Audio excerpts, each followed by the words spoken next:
कोण होतीस तू काय झालीस तू मालिकेच्या आजच्या 19 मेच्या भागात सुलक्षणाने कावेरीला घराबाहेर काढलेलं असतं. कावेरी जीवाच्या आकांताने चिकूला हाक मारते. तशीच पाठ फिरवून सुलक्षणा रूममध्ये निघून जाणार तर श्रीकांत तिची वाट अडवतो. तिची समजूत घालतो की मंडळी, तुम्ही जे करताय ते खूप चुकीचं आहे. ती मुलगी आई आहे, आपल्या चिकूची, आपल्या घराण्याची सून आहे. ॲक्सिडेंट झाला, तिच्यामध्ये तिची काय चूक आहे? तरी सुद्धा यश गप्पच असतो. यशला जाणून घ्यायचं असतं की ही स्वतःचं नाव कावेरी का सांगते, कारण उदयची पत्नी तर दुसरी होती ना. अहो मंडळी, जेव्हापासून तुम्ही त्या मुलीला घराच्या बाहेर काढले तेव्हापासून आपलं बाळ रडतंय, हे तुम्हाला दिसत नाहीये का? आणि हा हट्ट नक्की कशासाठी, कोणासाठी करताय? तेव्हा चिकू खूप मोठ्याने रडतो. एक आई असून सुद्धा तुम्ही इतक्या कठोर कशा काय होऊ शकता? मनात राग असून सुद्धा तुम्हाला तिच्या भावना का कळत नाही आहेत? श्रीकांत तिथे सुलक्षणाला जाब विचारतो. बाहेरून कावेरी चिकूला हाका मारतच असते.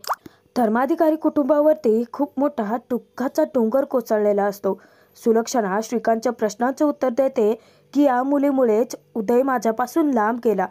तो माझ्याकडे परत कधी आलाच नाही आणि कदाचित आता परत कधी. तिचा आवाज घशातच राहतो आणि ती रडायला लागते. तिच्यासोबत घरचे सुद्धा त्याच दुःखात असतात.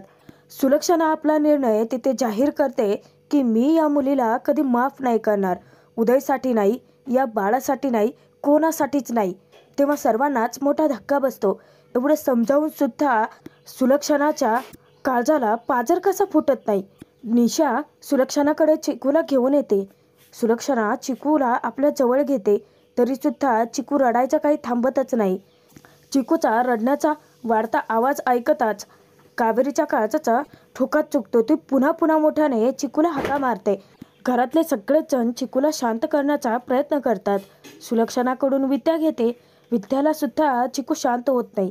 तेव्हा यश विचार करतो की ही मुलगी नक्की कोणत्या इंटेन्शनने घरात आली.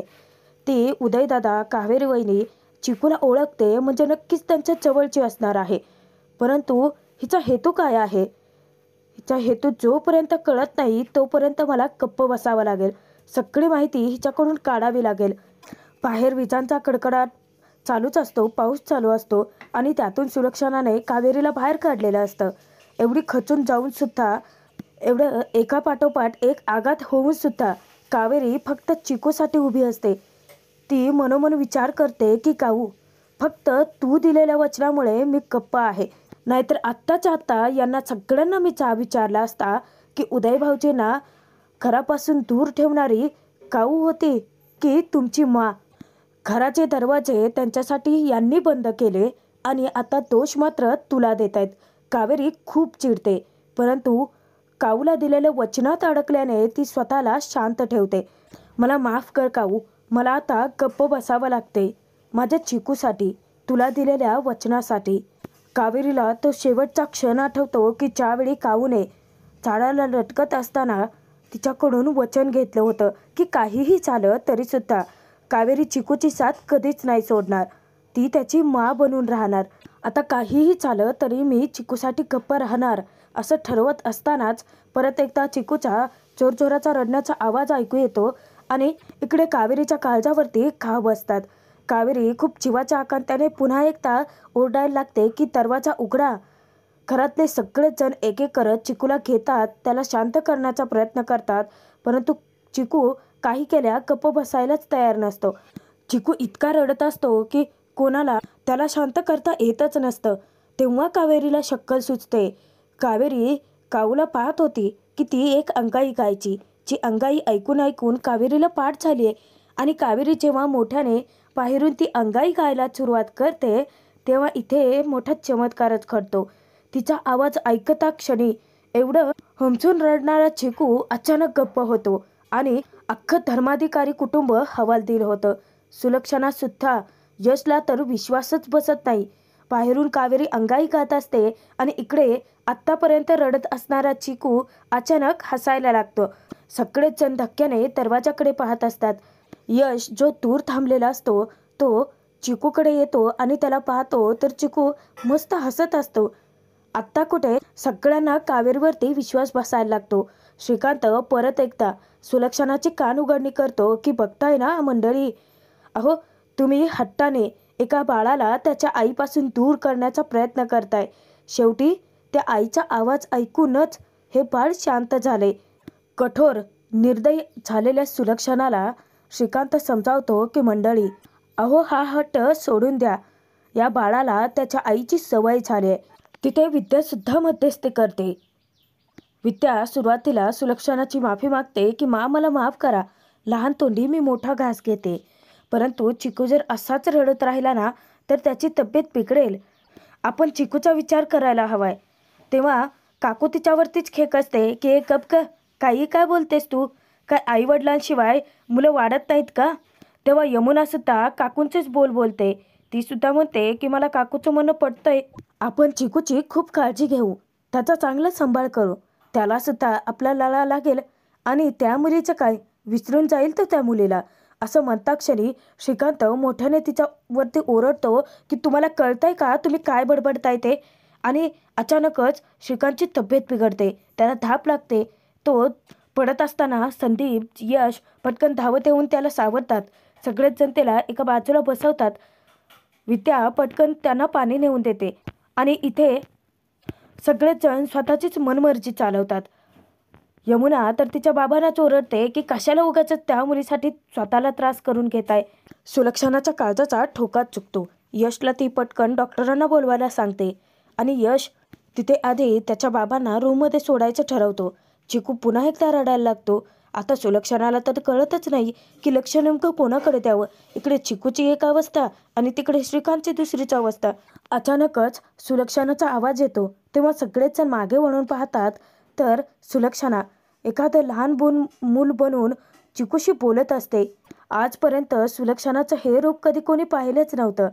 बाहेर अजूनही कावेरी दरवाजा उघडण्याची वाटच पाहत असते. देवाकडे कावेरी प्रार्थना करते की तेव्हा आता मी काय करू. कावूला मी वचन देऊन टाकलं आहे की तिच्या बाळापासून मी कधीच दूर जाणार नाही. परंतु आता मी घरात जाऊ तरी कसं समजावू मी काऊच्या सासूला. तूच काहीतरी कर, तूच मला काहीतरी मार्ग दाखव. नेमकं कावेरी देवाकडे प्रार्थना करत असतानाच एक बाई मोठी चादर पांघरून येते आणि ती कावेरीला खुणवायला लागते. कावेरी जेव्हा विद्याकडे पाहते तर ती विचारते की कोण आहे. विद्या कावेरीला वहिनी अशी हाक मारते, कारण त्या घरच्यांचा अजूनही हाच समज आहे की उदयची पत्नी तीच आहे. जेव्हा कावेरी तिच्याकडे येते तेव्हा विद्याला विचारते की परंतु तुम्ही इथे कशा काय. तेव्हा विद्या सांगते की अहो वहिनी, मी मागच्या दाराने इकडे आले आहे.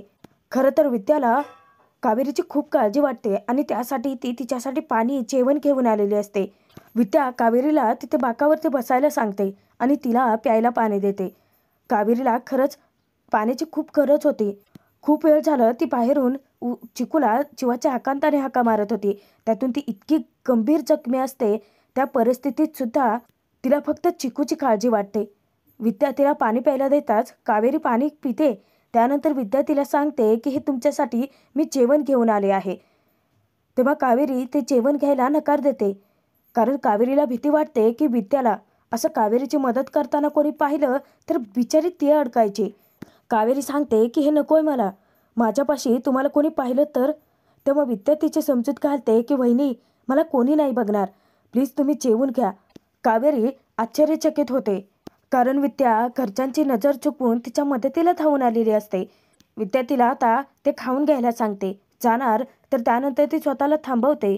कावेरीला तिची ओळख करून देते की मी उदयदादाची लहान वहिनी. तुम्ही काळजी करू नका कावेरी वहिनी, आणि तुम्ही मला अहो जाओ तर अजिबात करू नका. तुम्ही मला फक्त विद्या म्हणून हाक मारले ना तरी मला चालेल, आणि तुम्ही खरंच काळजी करू नका. मी लपून छपून तुमची मदत करत राहीन, काहीच प्रॉब्लेम नाही आहे. कसं आहे ना, ती माझी सासू ना खरंच खूप खवूट आहे. ती सतत माझ्यावरती नजर ठेवून असते ना, उगाचच मला बघितलं तर. परंतु तुम्ही काळजी करू नका, मी अशीच तिची नजर चुकवून येणार आणि तुमची मदत करणार. विद्याचं ते बोलणं ऐकताच कावेरीच्या मनाला उभारी मिळते. बाकीचे घरचे किती चांगले आहेत असं तिला वाटतं. आत्ता कावेरीच्या लक्षात येतं की सगळेजण फक्त माच्या दबावाखाली आहेत. मनापासून ती मंडळी सगळी चांगलीच आहेत. विद्या तिला मदत करायला तयार आहे म्हटल्यानंतर कावेरी खूप खुश होते आणि तिला विचारते की तुम्ही नक्कीच मला मदत कराल. तेव्हा विद्या सांगते की हो, तुम्हाला अजून काही हवं आहे का, मी आणून देते. कावेरी सांगते की नाही, मला फक्त हे सांगा की मी घरात कशी जाऊ, कोणीच माझं काहीच ऐकत नाही आहे, मी त्यांना नक्की कशी समजावू. आत्ता मात्र विद्याची बोलती बंद होते. विद्या आता माघार घेते.